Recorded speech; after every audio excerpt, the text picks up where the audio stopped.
Last one, how are you? Good, how are you? Good. Live, big game tonight? Homecoming coming Cousin in? against cousin. Oh, you can't miss that. Who's the I just don't cousin? know where my mom's gonna sit. Who's the cousin? Right in the middle. Leroy. Oh, yeah, the Yeah. big one, yeah. Nick, when you're ready. Well, she's like, well, my dad's and my brother's sister is the same parents, so she's like, No, doesn't matter. Okay. All rise for the pledge of allegiance, please. I pledge allegiance to the flag of the United States of America and to the republic for which it stands, one nation, under God, indivisible, with liberty and justice for all.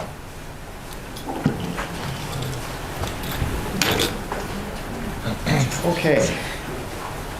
First thing on the agenda is a public hearing presentation describing the repair reserve fund for the purpose of expending funds from the reserve in the amount of $95,000 to pay for a Batavia High School emergency replacement of 2 water boilers and award of contract related thereto, Section 6D of the General Municipal Law.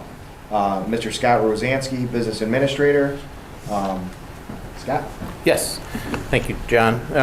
On August 18th, 2022, there was while we were doing repairs to the loading dock under Phase 2 of the 2020 capital project, smell was noticed, and the smell and odor was traced back to the boiler room, and our 2 domestic hot water tanks boilers were leaking in the exhaust area. So National Fuel had tagged the boilers and we needed to repair them.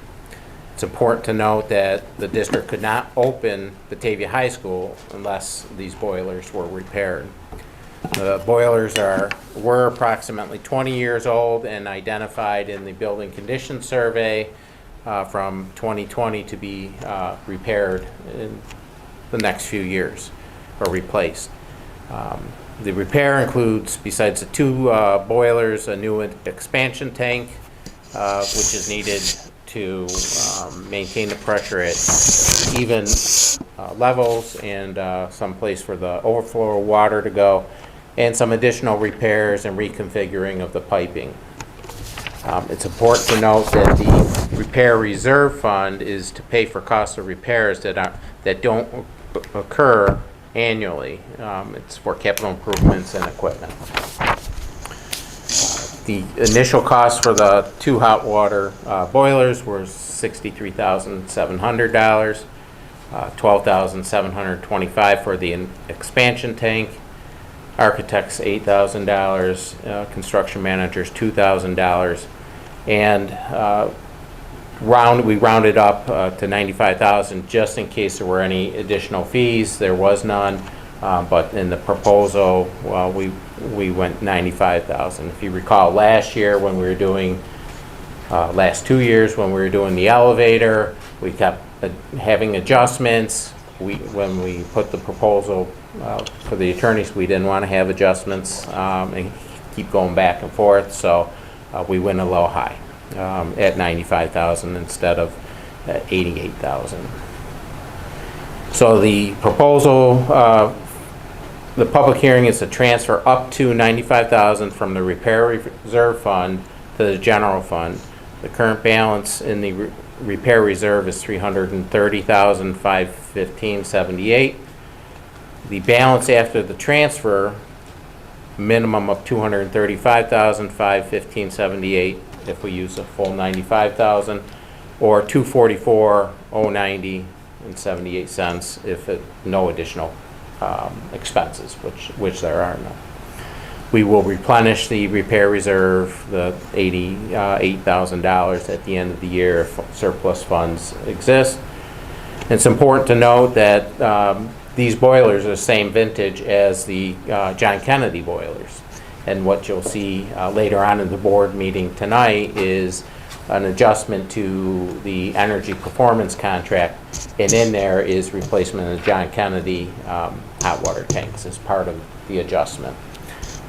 That's really not related to this, it's just an additional side note. So. I'd be happy to answer any questions. So did repairs get done? Yes, they To were. be able to open school? That's- Obviously, we're open, so repairs were done. This is just going to be replaced right away Correct.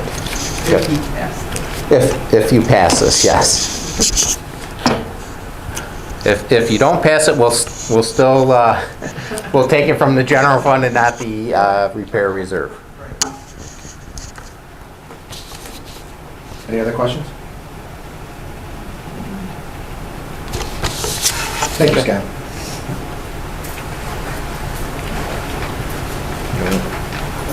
Close the hearing. Okay, I need a motion to close the public hearing.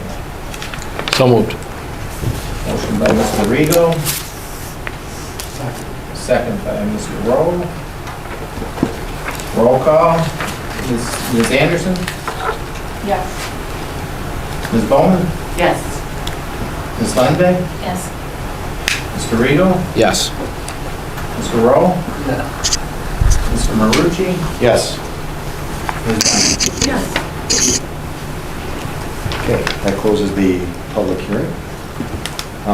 Now on to public to be heard, and I believe there is none. So now I'm up with the good news.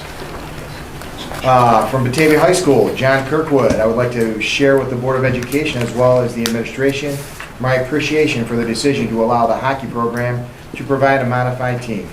This is a significant decision, one that will positively impact our vision for the future of ice hockey in Batavia. More young student athletes grades 7 through 8 will have an opportunity to play a sport they love with athletes of similar ability and age in a very cost-effective and structured manner. I respect our district's thoughtful approach to analyzing the value of programs such as these for our student athletes. Coach John Kirkwood. Paul Kessler, principal. I wanted to thank all of our summer clerical staff for all they did to help us open this year. Due to building construction and teaming up for district projects, several of our clerical worked from other locations. They did a great job of helping us prepare for opening days for staff and students. I really appreciate their support. Thank you, Lisa Brown, Mary Beth Suazi, Kim Shea, Gail DiGregorio, Beth Ziccardi, Sue Given, and Karen Barber. From Batavia Middle School, Andrea Smith. This year I'm teaching both 7th and 8th grade Spanish and have the pleasure of teaching some of my students from last year. It was great seeing how much everyone has grown and hearing all their stories about what they did and where they went over the summer. We are looking forward to a great year. Lindsay Leone. We began our building-wide community circles again this past Friday. This was the first Circle Up Friday since COVID. Many of our staff members have been trained in community circles through partners and restorative initiatives. Students started the year off building relationships and engaging in meaningful conversations with their peers and teachers. As a result, solid classroom communities are being built. We will continue Circle Up Fridays on the first Friday of the month. Kudos to our SEL committee for working hard on getting this back up and running over the summer. Carrie Ann McBride, thank you to all the staff that encouraged students to come to the library or brought their classes. In just 3 days, over 288 students visited the library with 324 books being checked out. We are off to a wonderful start with our literacy goal and excited to keep this momentum moving. And we have a lot more news, but we have a lot of stuff that we still have to go over for the night. So the good news is on our webpage, so please, I hope everyone takes a chance to look at all that. Next up, we have presentations, which right now we would go to C. Oh, hey, no, I'm sorry, I got it. Would be District Operations Update, Miss Tricia Finnegan. Just make sure I have received direct instruction from our superintendent on how to use a clicker. A So, lot of pressure from me, Tricia. I know, it's like feeling a little something, something here. All right, let's get this going. All right, so we're on. Okay, so first I'd like to thank Jason, our district administrative team, our leadership teams, and our association leadership, because throughout the year, I can't do my job in isolation. And so without those key players, I wouldn't be able to get the things done that I do. So I appreciate their collaboration, their consultation. And so when I'm mentioning things throughout this presentation, I just want to go on record now that I'm not leaving anybody out. I appreciate everything that people have done to work with me on different projects. So I just figured I'd say that to start. Thanks. Okay. So some key focuses, to stop sharing, just stays next. That I selected to highlight tonight are related to personnel, recruitment, hiring, and retention, labor relations, staff development, and operations. And these are all pretty broad categories, especially operations, because a lot of things seem to just fall under operations. So this is a snapshot of where some things are now. And I dare say that on a week-to-week, a month-to-month basis, things change as situations arise or there are things that we need to look into. I'm often tasked with those responsibilities, and so they're not always planned, let's say. There's things that are done on an ongoing basis.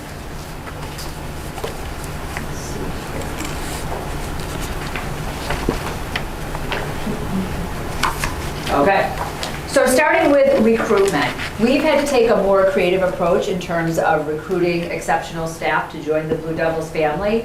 So instead of leaning on traditional methods such as newspapers and our websites and our recruitment sites, for example, we've been using Indeed. And so we've also noticed that when I was looking back at the past year, there seems to be a disconnect from when someone expresses interest in a position and then we tell them they, for example, have to complete a civil service application.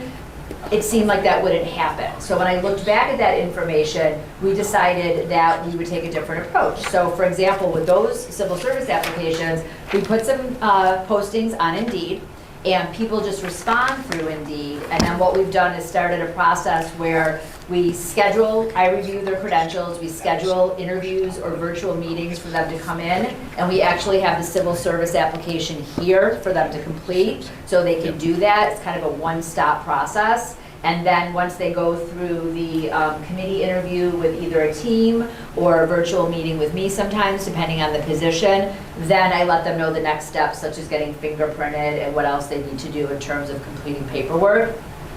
It's been awesome. We posted for substitute teacher aides and teachers, and those are coming in. So I'm feeling positive about us having some people that can fill the need. Last year we were lacking, so we're moving in the right direction. But I look at it, I know it's my responsibility to make sure that I'm tapping into avenues where we're attracting exceptional candidates to come and work with us, and then how do we get them? Let me just see if I missed anything here.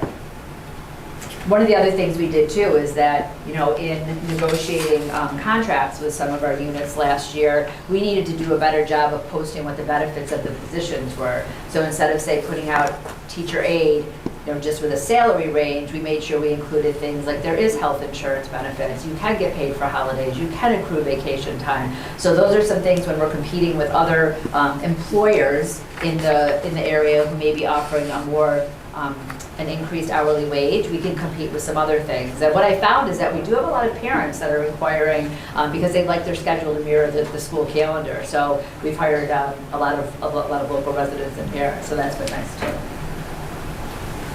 Hiring, again, whoops, I went ahead. Hiring is a very collaborative process. We work closely with the administrators. We're looking at positions. Since July 1st, we've hired over 35 personnel with New York State certification, 16 new support team members, and that includes food service helpers, custodial support, as well as teacher aides. And it should be noted that with that NYSED money we received for the preschool programs, that allowed us to add 10 positions, certificated positions, as well as 5 teacher aide positions. So that was something, because we really did have to hustle when we got the approval to getting people ready for opening day. But people really worked together, and we were lucky. We got some very qualified and experienced people for those positions. So it worked out well. And we continue to reach out to colleges. We continue to turn to some of our retirees to come in and fill the gap when we can't find an experienced person. We always want to make sure that there may be candidates out there that are applying for jobs, but through the process of meeting with administrators, myself and Jason, we may make a determination that that's not what we're looking for, and so that we may turn to hiring a retiree teacher while we keep looking, because we don't want to settle. Retention. So it's one thing that we are getting people, it's another to keep them. Again, I believe we settled fair contracts that do lend themselves to retaining people in terms of the incentives that are within them, including the raises. We have been looking at, and these are in your packet, so they're continuing. It's important for you to know. So you're actually getting the welcome packet that no one else will see until tomorrow morning that has the people that are approved tonight. We are adding on regularly the retirement. We're sending out notifications to the staff to celebrate people's commitment to the district and the retirement. And we also are doing tenure celebrations. So that was kind of, I saw that one of our middle school teachers on her Twitter, I don't know if anybody saw it, she made a comment, she had a picture of the picture that we had sent out that's in there, and she said, when Friday comes and you look at the tenure flyer, you're on it. And I thought, we think little things like this may just be little things, but added together, they're very celebratory, and those are the things that we want to do to let people know how happy we are and that we want them to stay. So we're always looking at ways to do that. Jason and I have been talking that in June, what we'd like to do is that last June board meeting, we'd like to have a retirement reception where we'd have everybody that's retired this year come in for some sort of deliciousness from nutritional services, and then give them their plaques with you all present. So we're working on that too. The other thing too that I started and plan to continue is doing check-in meetings with all of our new hires. And I laugh because Jason doesn't know this. When I meet with people, I meet with everybody. Food service helpers, teacher aides, teachers, and I tell them I even met with the superintendent. He had to have a check-in meeting. And last year I did 98 face-to-face check-in meetings with people, and then we do a second follow-up with a survey. So it's a way of gauging their satisfaction and their perception of whether they feel valued as a Batavia Blue Devils family member. And I also get interesting feedback on the interview process and other things that help me plan better when we're looking for candidates. And I also sometimes get feedback that I share with the principals or administrators too about something that might be happening in the building that they need to be aware of too. So they're very, very informative. And it's a nice way for me as a district administrator to stay in the loop with how things are going with our new employees. Labor relations, I mean, you know that we settled, negotiated and successfully settled 3 contracts last year. This year we are working with our substitute teachers and teacher aides. That contract is going to be opened, as well as our instructional technology staff. Their contracts are also up for negotiation. So we have ongoing conversations at the administrative level too, the district administrative team, just about what we're looking at when we're filling positions, and I'll talk about that a little bit more under operations. But another thing that comes under labor relations is just day-to-day looking at language and possibly clarifying language that is in the contract. So I've built, solid relationships with I'm looking at Antonio, who are in the works of building our relationship even more with the association leadership, because there's things that come up sometimes. There was something with a personal day leave for them that we needed to update because the language in the contract changed, and then we needed to go talk to another membership about whether we could update their form. And so these little things like that you don't necessarily think of are ongoing, but they're also really based on solid relationships with the associations that we need to be able to have those informal conversations. So I'm proud of that too. In terms of staff development, Scott, Molly, Jason and I worked hard on the new teacher orientation and staff orientation. It was expanded so that Dr. Corey could add some additional instructional materials. And then we streamlined some things too. We talked about specifically, we had added a social media component to the new employee paperwork packet that people get and sign off on. And Jason decided that it would also be relevant for him to do a presentation to the new employees about social media, pausing before you post. So we're always looking to make sure that we're offering new employees, opportunities or information that's relevant given the time.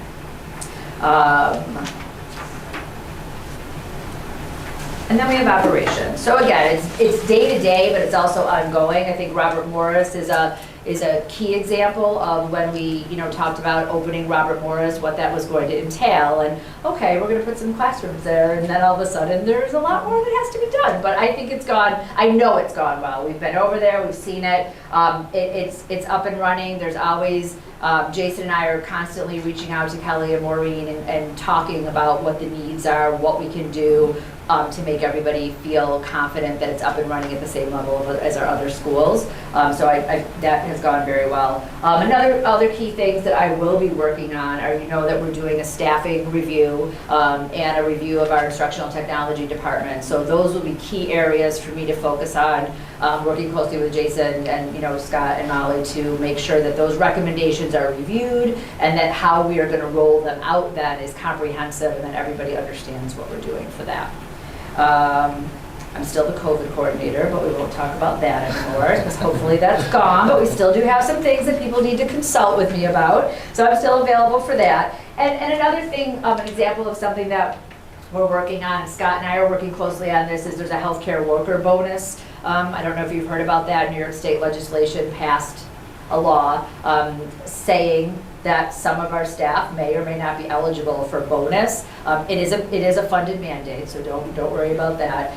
But we're still working to see who is eligible because, as I dare say, as usual, when things come out from the state, there isn't clarity. And so we're working to make sure that we're being compliant and working with the attorneys too to make sure that we're not missing something and that we're offering it to people who are indeed eligible. So that's where we're at. Any questions, concerns? I have a question. Absolutely. You spoke about how you are trying to recruit better candidates for aides and civil service people. Yeah. How do you go about recruiting for teachers? For teachers, well, we definitely have 2 recruitment sites that they apply on, and so the principals and I review, or Kelly Marciano is the Director of Special Education, we review those applications. We also put them on our website, which we just updated this summer, so it has a more professional look to it. And we also reach out to colleges. We actually have a school psychologist, if everybody out there is a school psychologist who wants to apply, opening, and we actually are reaching out to our National Association of School Psychologists, the local coordinator with that, to post it using that, so we're even getting to a deeper level of potential candidates. And do you find that you're getting enough quality candidates?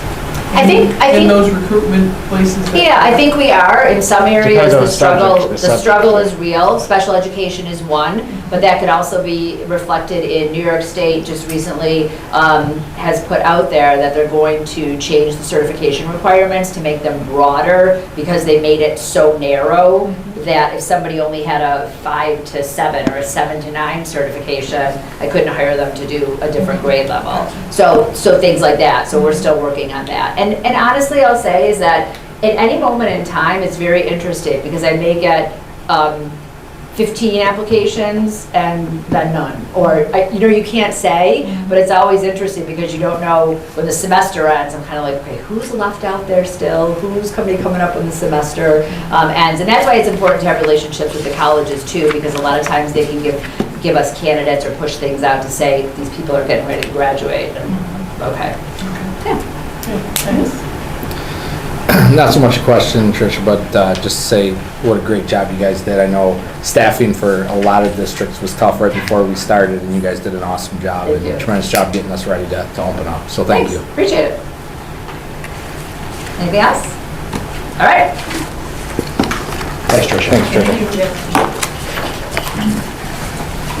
Next up, curriculum and instruction update from Dr. Molly Corey. My presentation looks very similar. Yep. Can you go to the tab? I'm trying to get this thing going, aren't you? The local police are on. In the middle. Now, are you clicking ahead from me? If you'd like. Or does this work? It works. I used it. Oh, yeah. Okay. I thought I saw him watching you. So, all right, so hello everyone. It's always a fun time of year to have the school year start and get us going back, and it truly feels very normal again this year, which is, thank God, we're back to normal. And we're starting off strong with a new strategic plan. It's unfolding, it's in the works, and what's really great about it is that it truly is a guidance document for each school. The reality is that the plans have to come to life in each school setting. Everybody's a little bit different, and they have teams to help them do that. Each school is going to be making their own plan that's built off of ours. And you'll hear about them when the schools present. And the goal areas, we provide guidance to them. So what I'm going to give you are some updates in terms of how we're helping the schools to see what they could do with each goal area. For safe and orderly schools, it's an important one that looks very different in each kingdom. And we wanted it to be meaningful for each school setting, so we have a plethora of areas that they could think about. One, they're using their baseline survey information that we used when we started the whole process. But there's many entry points in terms of what that means for their school. So last year, a group spent some time studying about family engagement with Dr. Constantino. It was the keynote speaker that we had seen at the GVEP, and they met with him every month, and they gathered a whole bunch of resources as a team, and that's one area that if a family or if a school felt like they needed more work with that might be their entry point. There are other ones as well that are tied to some of the grants that we have. We just hired a new director for the school violence grant, and she has an expertise in social emotional learning. So she's going to help to bring a cohesive vision to social emotional learning across the district. We're using a new survey that will help us to see who actually might need, in terms of students, some supports that we might not be covering in school-wide things. You'll be hearing a little bit more about that. It's a predictive analytics tool that's tied to the CASEL competencies. I know that little graphic is pretty small. With that, though, we also have My Brother's Keeper, and it's exciting. They had their kickoff event tonight. They play dodgeball indoors instead of outdoor kickball.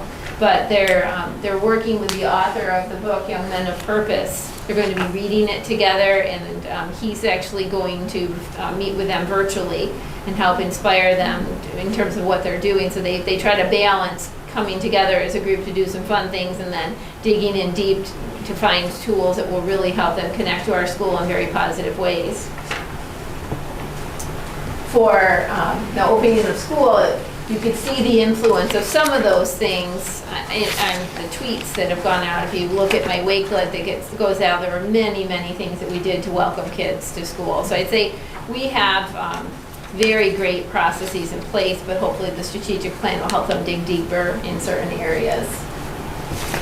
For a collaborative culture, that's another area that we really just want to improve and fine-tune our systems. We have so many great things in the works in terms of structures that we have for the stakeholder groups. There's parent groups at each school.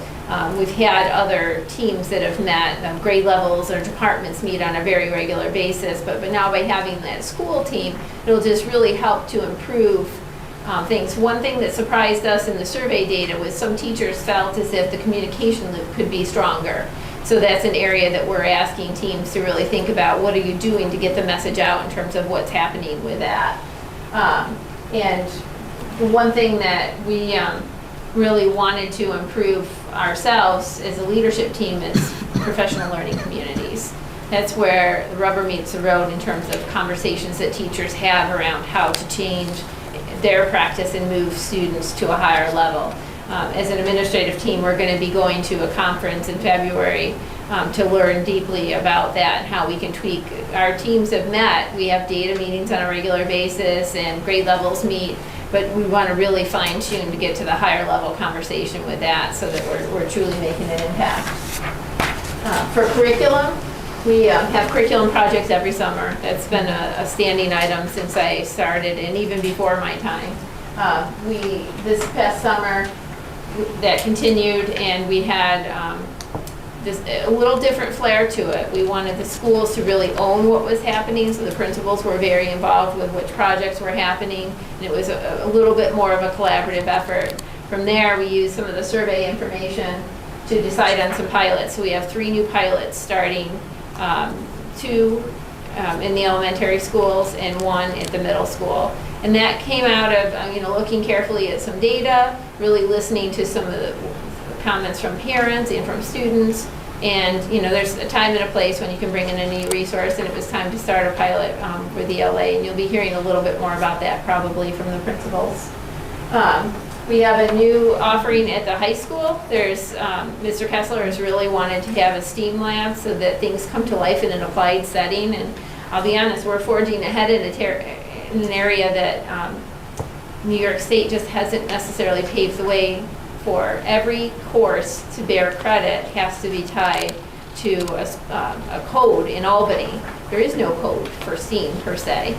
So what we did was we worked with some of the people at State Ed, and we're going to have the emphasis either on math or on science, but it's going to be in an applied setting so the kids can get credit. And it's really kind of neat to see, you'll hear one of the things that we're bringing in as a resource, we're going to have the Google Glass, the goggles, the audio-visual, where kids can actually live in that virtual world to see things come to life, and then they'll use that as like the kickoff to going deeper with real-life problems in terms of, what we need to do with either investigating the science or the math behind it. It's exciting, and I can't wait to see what happens with that one.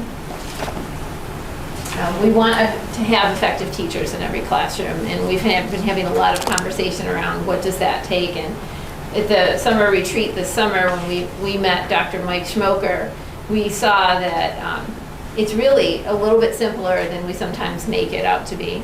There's some critical elements that are just so important that if we just anchor in and become truly experts at it, in the teacher world, we'd like to say you're highly effective with those elements. So the instructional leadership team is going to be reading the same book that we read and really anchoring in on those elements. And what we want to say is that we all truly understand what it says and means for each and every aspect of those elements, so that we have just the best lessons in every class every day. And we've got new staff, so it's good to sometimes go back to the basics and anchor in and just truly just come together as a team and say, this is what we're committed to doing. With that, the structures around having good supports for kids where there's gaps, I think it'll help us to see what we need to do with that. The Branching Minds is the portal that has that DESA tool that I was talking to you about. That looks at the social emotional learning. It's important to take into account that piece with the academics so that you make sure that you're really helping kids feel strong in all aspects of what they're doing and have the confidence to really want to persevere with working on something that they need to just keep working at. The data-wise process will help us find those right things for each grade level in terms of what it is we need to be doing, and I'm confident that having that focus in on the new lesson plan template, that we're really just anchoring in on those elements, we'll see some pretty strong momentum. Schmoker says that you can close all learning gaps with 5 to 7 years if you anchor in on those things, and we'll be talking to the instructional leadership team about that. You can see short-term results quickly, but in terms of closing that achievement gap, they said that you can see that in 5 to 7 years. So this year we finally do have some data. It was just released from embargo late last week. None of the data sites have been updated yet, but over time we'll be able to talk to you about where our graduation data is, the region scores that have returned, and 3 through 8 data for ELA and mathematics. What I can tell you for tonight, this data portal, data.nysab, is usually the one where it still shows that there's no data. As soon as that comes out, I'll give it to you, but in terms of giving you some highlights, I am proud to say that most grade levels are at least back to very close to pre-pandemic, which is nice to see. We still have work to do, but to know that we're back to kind of where we were before the whole crisis, it's a good sign. The principals are going to support the information in data meetings. They're having a plan in terms of what they want to make as priorities and how to bring to life conversations around things that they think are critical. Coaches are providing key resources for the teachers and even for the students. We've been talking about having conversations in terms of what we want to do with kiddos, and one of the things we can do is show them their test booklets for the Part 2. Let them look at it and go through and talk to them so they understand why things are important in terms of what we're connecting to with learning. And we think the new pilot programs will help in the grade levels where we're not seeing the momentum shift back to before the pre-pandemic. We do have some good grants that are helping us with this.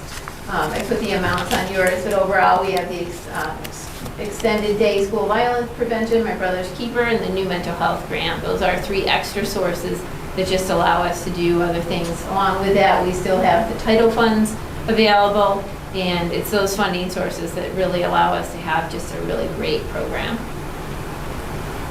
Questions might you have for me?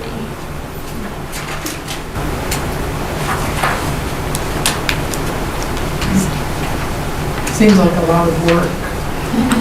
It's good work, though. Just want to comment, you can just go back to one slide, Molly, the slide you just had, all those grants that we manage, those top 3, as Molly said, those are highly competitive grants. She's done a great job overseeing those, and those title funds pay for a lot of our services that we have with our students. So that's a huge part of the work in her office. And we just announced the new mental health grant earlier this month, too. Great job on all that, Molly. Thank you. Thank you. You're welcome. Thank you. It's putting all those little pieces together. I go back to the first slide. This has been a graphic I've had with me my whole career in terms of it's have high quality teaching is putting all those little pieces into place. And that's where it makes a difference. Nick, can I have you just slide over to the next tab for Mrs. Bowman? You gonna come up or are you gonna stay? No, what do we say? Yeah, go on up. Get them up there. Thanks, Molly. Yep. Thanks, Molly. You're welcome. Next up, Board of Education Goals, presentation by Mrs. Barbara Bowman.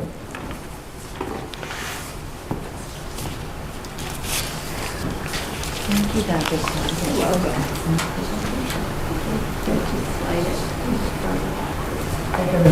Yep. You got it. All right. Thank you. The Batavia Board Retreat was held September 7th. Dr. Teresa Lawrence came and not only spoke with us, but gave us a ton of ideas. And I'm going to start this by saying I greatly enjoyed it. And I think the thing that I got most out of it was getting to know my board members better, getting to see the enthusiasm and the energy that we all have to make the school better. I mean, we know it individually that we really care and we want to make a difference, but when we can really sit and talk and bounce off ideas, I really did appreciate that. I thought it was an awesome experience. Now, with our agenda, we did some reviewing, we did some discussing on things that we cared about, that we wanted to be part of our policies. We worked on board best practices, and we focused on addressing the standard 1C and the strategic plan so that we could be aware and blend with what is going on. We worked on a little teaching. We definitely did some brainstorming. That was one of my favorite parts too, that we all are very capable of thinking outside the box. We did a really good job of that. We did a good job of prioritizing. We set goals with action steps, and then we talked about it and agreed.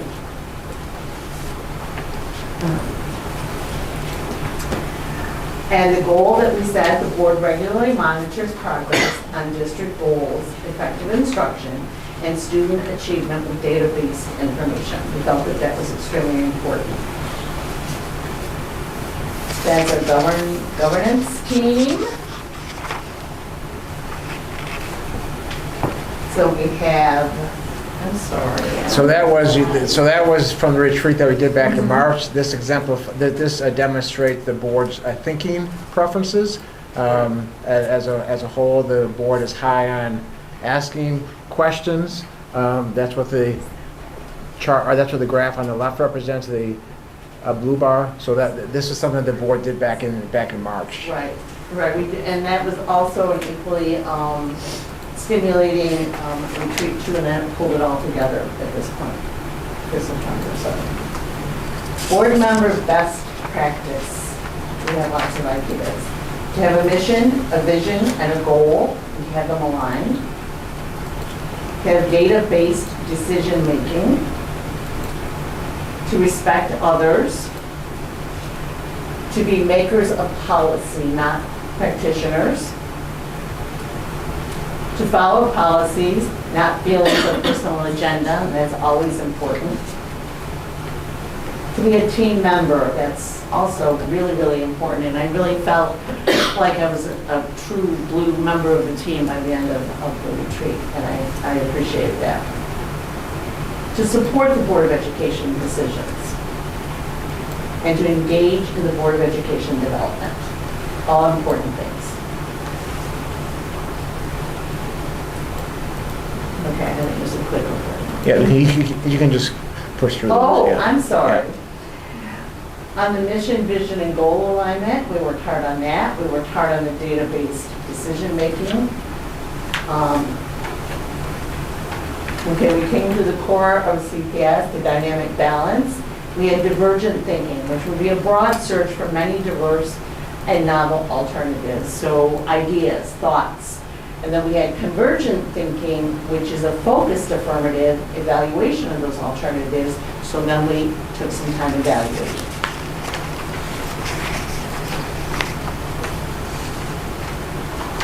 And we'll go get a balance. And we did. And we got balance. Now, the Batavia Board of Education overall results that we give ourselves, we are developing under Standard 1 for vision, leadership, and accountability. We are effective under board governance and policy. We are effective under communications and community relations. We are effective with fiscal resources, staff recruitment, and environment. We are highly effective under ethical leadership, and we are effective overall. So the Standard 1, the vision, leadership, and accountability, the Board of Education commits to a vision of high student achievement and effective instruction. Specifies clear goals to realize that vision, demands accountability for results, and supports continuous improvement of the district. And that is what we are looking at. The Board of Education commits to a vision of high student achievement and effective instruction, specifies clear goals to realize that vision. We demand the accountability for the results, and we support continuous improvement of the district. And I think that continuous improvement cannot be stressed enough. It's always going to get better. The board develops that shared vision. The board develops annual district goals in alignment with the district vision and mission, and then we adopt an action plan developed by the superintendent to meet the annual goals. And then those goals are definitely communicated to the community. The board regularly monitors progress on district goals of effective instruction and student achievement with data-based information. And the board annually will evaluate the job performance of the superintendent and monitors the progress made on annual superintendent objectives. Let's tackle that standard while focusing on the Batavia City strategic plan. And I think we all have the strategic plan in front of us. Corey looks so, everybody was so energized and engaged, and it was a really helpful part of the retreat.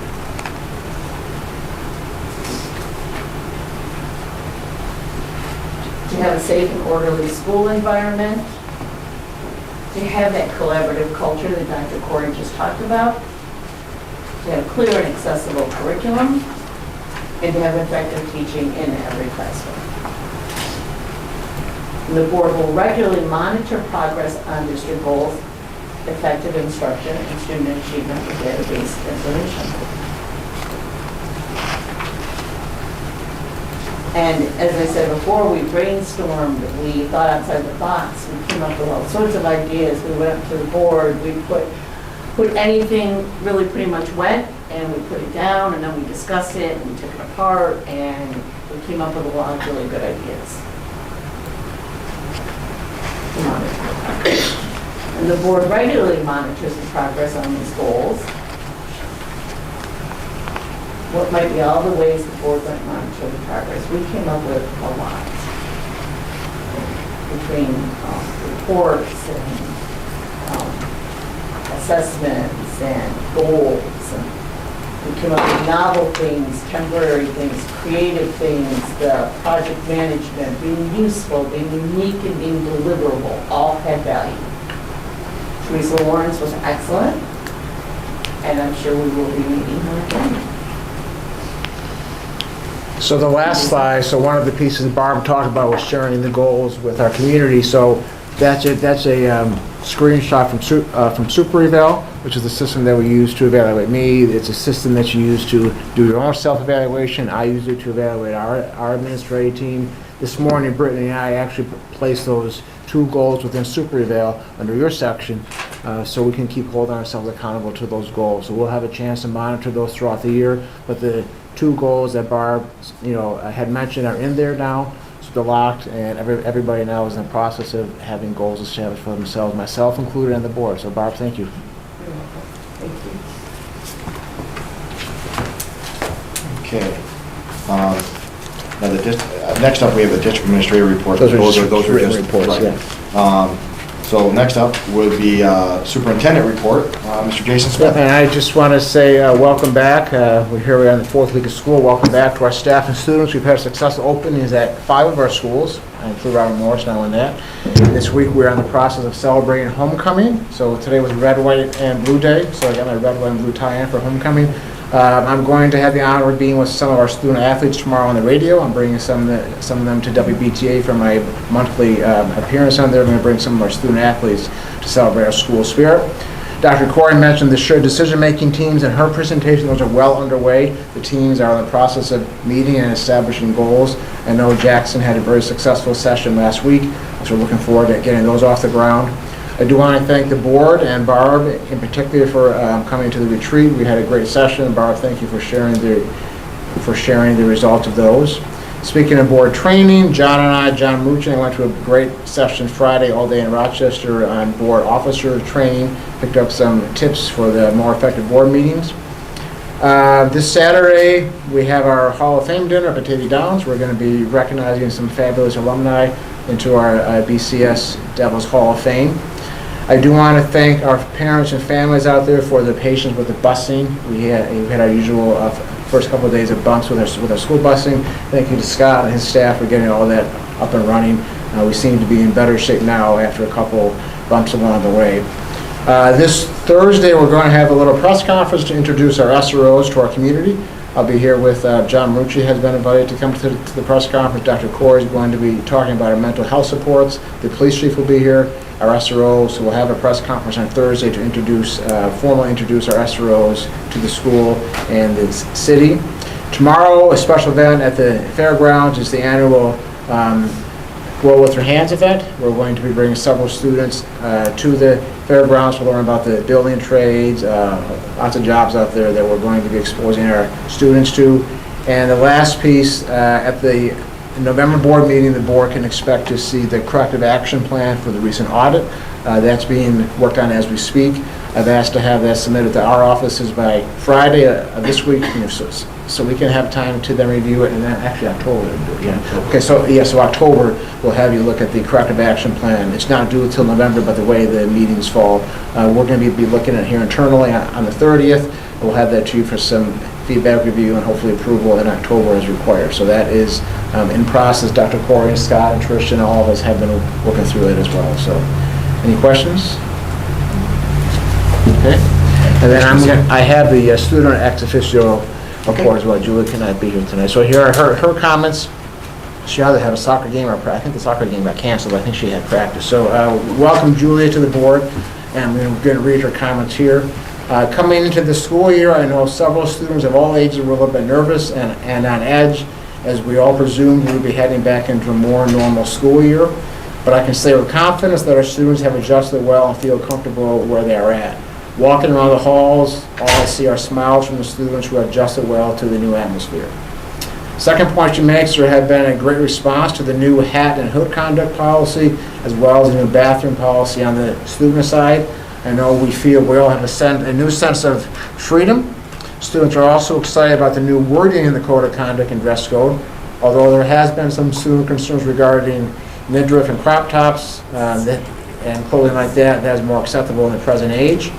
And the last point, as fall sports have resumed, there have been many students participating and encouraging our student athletes at all sporting events from soccer to volleyball to football. Great turnouts and school spirit have been displayed. There is a buzz and excitement feeling in the school as we approach homecoming week in a football game. Walking the halls, I can feel the student morale raise as we start to talk about homecoming and all the events that will be making a comeback, such as a pep rally. So I thank Julie for those comments. Okay, thank you, Jason. Next would be agenda alterations, if there are any, and I don't believe there are any. At this time, I would like to have somebody make a motion for us to go into executive session to discuss some matters in consent items, please. Did you say the reason why? Did you say personnel? For personal, Personnel. for in the consent Yeah. consent items. Yeah. Who made the motion? Ms. Bowman? Do I have a second? Second. Mr. Riegel? Call the vote, please. Yes, Ms. Anderson, Yes. Ms. Bowman, Yes. Ms. Lundberg, Yes. Mr. Regal, Yes. Mr. Rowe? Yes. Mr. Marucci? Yes. Ms. Benedict? Yes. Okay, we are now in executive session. Will we be returning? Yes. We will be returning. Okay. Scott, let me stop or pause this? Yeah, pause, please.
Welcome back.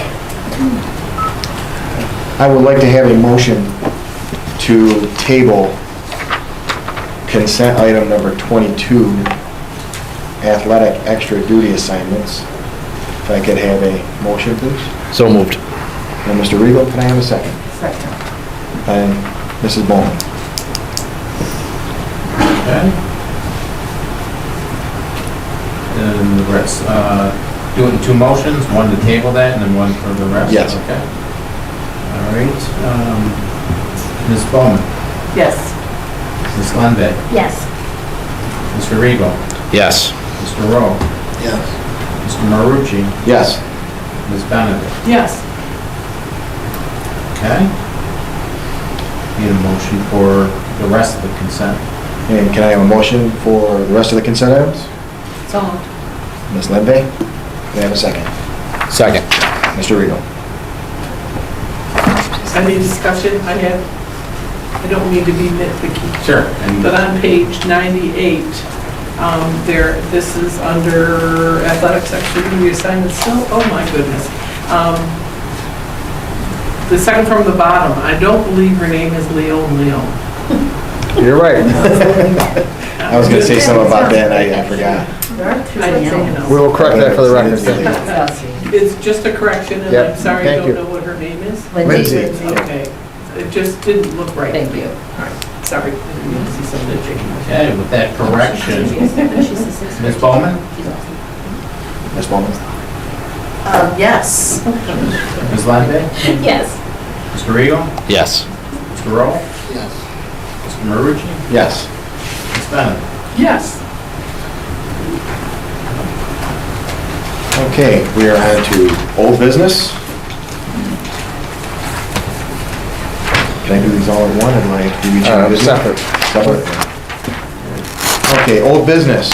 A, approval of the district comprehensive improvement plan presented on August 8th, 2022. Can I have a motion, please, to accept? So moved. Mr. Regal, and a second, please. Second. Mr. Roll. Any discussion?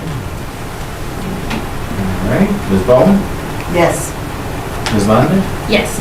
Mr. Regal, Yes. Mr. Rowe, Yes. Mr. Marucci, Yes. Ms. Benedict. Yes. B, Board of Education meeting schedule change, February 27th, 2023 to February 13th, 2023. Conference Conflict Policy Committee will also meet on February 13th, 2023 at 5:15 PM prior to the board meeting. Can I have a motion to accept that? So moved. Ms. Linda, second? Second. Mr. Roll? Ms. Bowman, Yes. Ms. Lundey, Yes. Mr. Regal, Yes. Mr. Rowe, Yes. Mr. Marucci, Yes. Ms. Benedict. Yes. C, approval of amended energy performance improvement contract between Johnson Controls Incorporated and Batavia City School District to add domestic hot water heater replacement at John Kennedy and additional advanced lighting at Robert Morris and Batavia High School.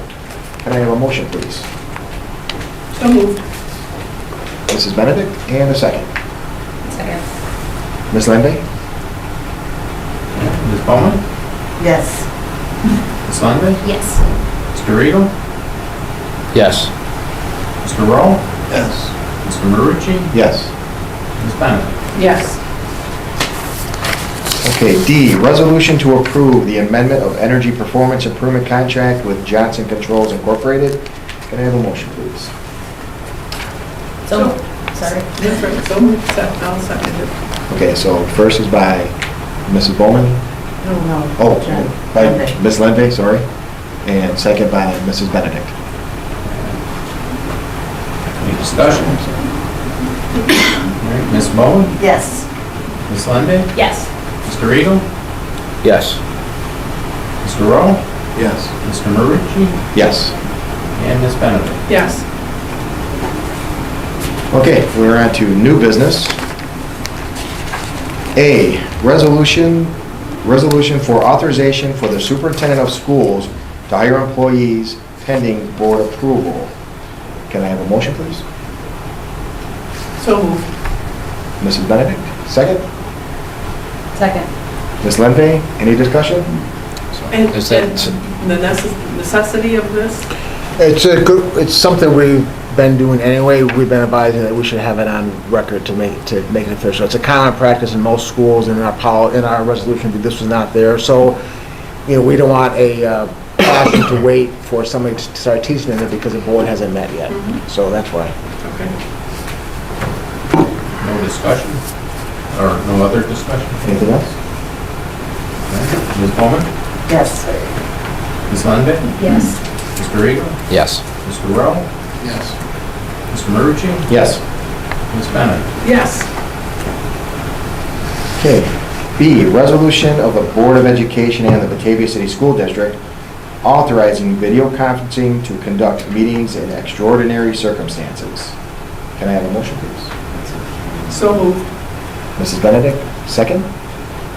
Second. Mr. Riegel, any questions? Jason, can you explain that a little more? Yes, so it's, in its most simplistic term, this simply amends a current law. So, let's say, for example, John, this basically says if somebody has a personal emergency, they can still participate in the school board meeting as long as we have at least 4 of you here. Okay, so this is a new piece. The piece that is new, the other piece that is new to it, and Brittany and I spent a half hour looking at this.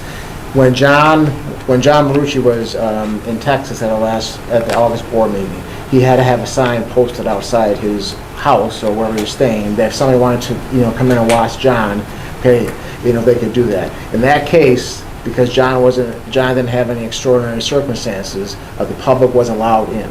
Let's say, for example, you're caring for a sick parent or a sick child and you still want to participate in the board meeting, you can still do that. What this law modifies is the public does not need to be allowed in, because if you're caring for a sick child or if you're sick, however, we still need to have 4 people here.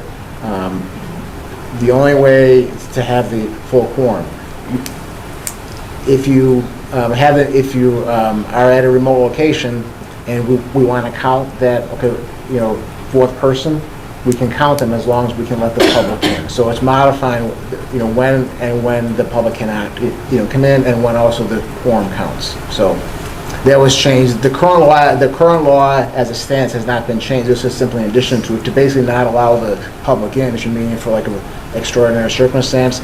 But if the public's not allowed in, therefore that person online does not count in the required quorum. Does that make sense? Thank you. Any other questions?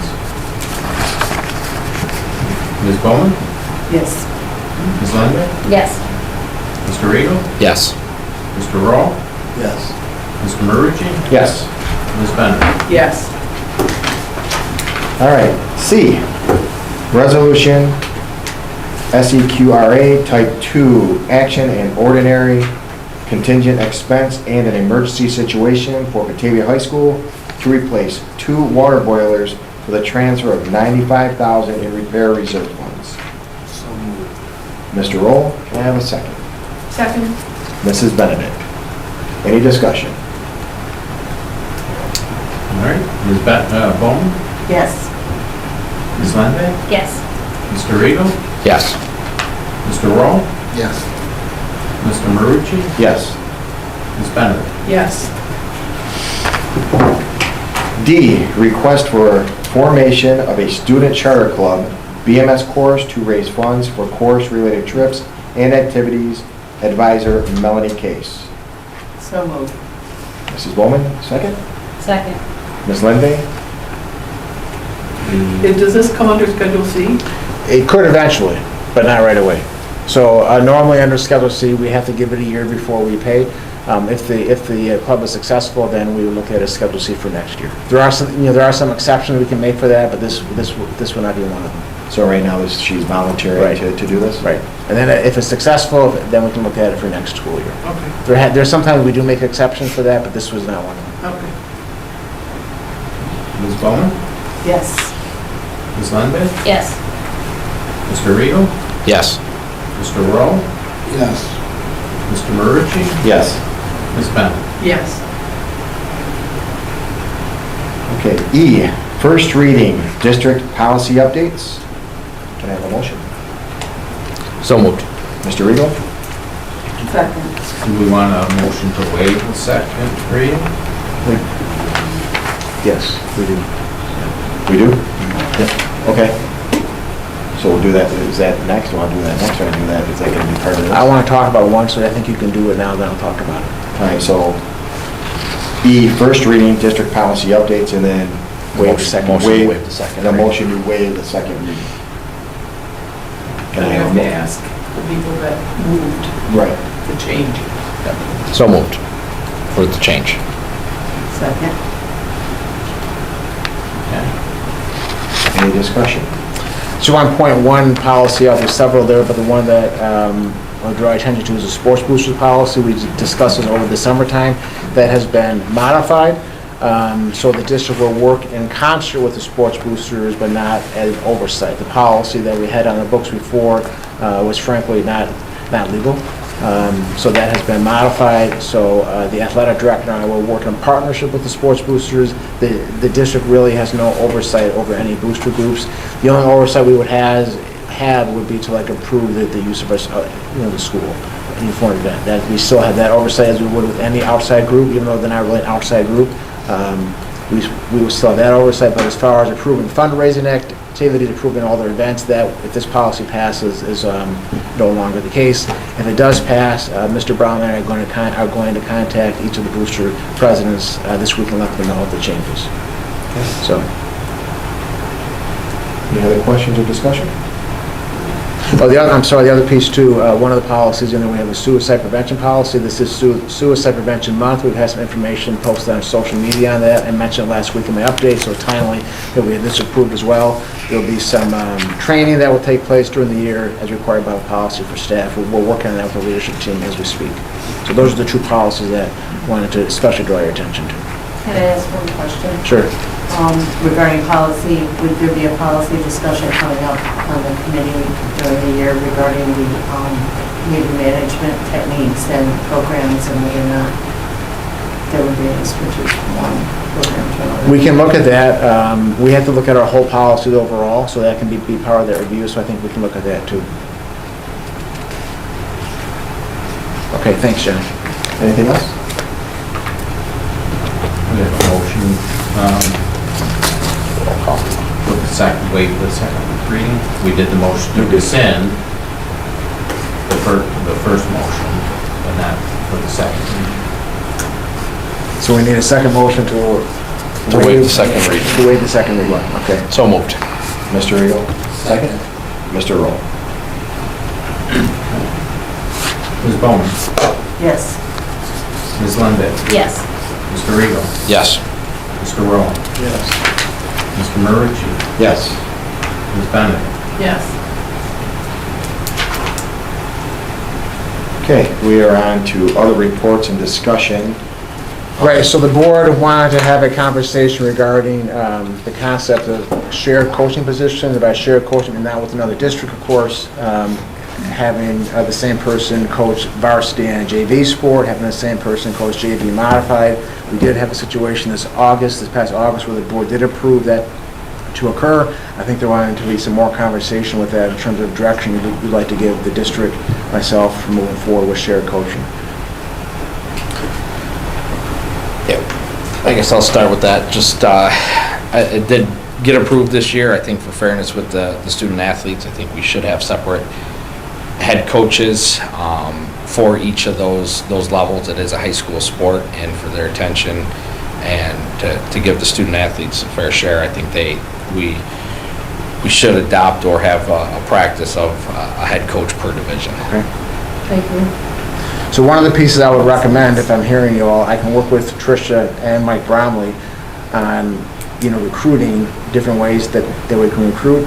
If that situation is not successful, and we're then bound to have somebody to have it, but I think what I'm hearing is that we want to make sure that we can recruit, advertise through those sources that Tricia had mentioned in her presentation. If all those boxes are authentically checked, if we're still in the same spot we were in this past August, I think we need to be comfortable doing that. But we also need to make sure that we're pulling people in from, community groups, advertise on Facebook. There's ways we can get to make sure we've checked those boxes to make sure we've done a good job, recruiting. That would be my recommendation. Well, it's especially important for the varsity level. Right. I think if you get down into the instructional part, we may get into trouble with that, having to share a coach, but varsity should never share Right. a coach with JV. We also want to make sure that we have qualified candidates too for the position. So even though we advertise, if somebody were to like apply for the job and they're not qualified for the job, doesn't mean that we want to give them the opportunity either. The example I'll let you give, if my mother applied for varsity coaching, we're not going to hire my mom to coach varsity. Mom, you're listening, I'm sorry, we're not going to hire my mom to like. You're going out of line on that one. I know. So, that's my point, is that we want to make sure that I think we want to make sure that we're doing as much due recruiting diligence and. before we and- get to that point. Yeah, that we're using Trish's new sources of trying to find the best coaches. And we out can there. work with Mike on that. Yep. And then if we're in the same spot we were this year, we'll have to accept that, but I think what we want to modify is how we can recruit and doing more than what we're currently doing. Correct. Okay. We're all in agreement on that? Yes. Okay, all right. Thank you. We'll note that in the minutes and move forward with that. And All right. that's it, I think. So I'm going to be looking for a motion to go into executive session to discuss matters relating to the medical, financial, credit, or employment history, or a particular person or corporation, or matters leading to the appointment, employment, promotion, demotion, discipline, suspension, dismissal, or removal of a particular person or corporation. Can I have a motion, please? So moved. Mr. Regal? Second. Mrs. Bowman? And we do not. No action to No be action taken. after public session. Sorry, yeah, we will not be returning. Okay, Ms. Bowman, Yes. Ms. Lundby, Yes. Mr. Regal, Yes. Mr. Rowe? Yes. Mr. Marucci, Yes. Ms. Dunn. Yes.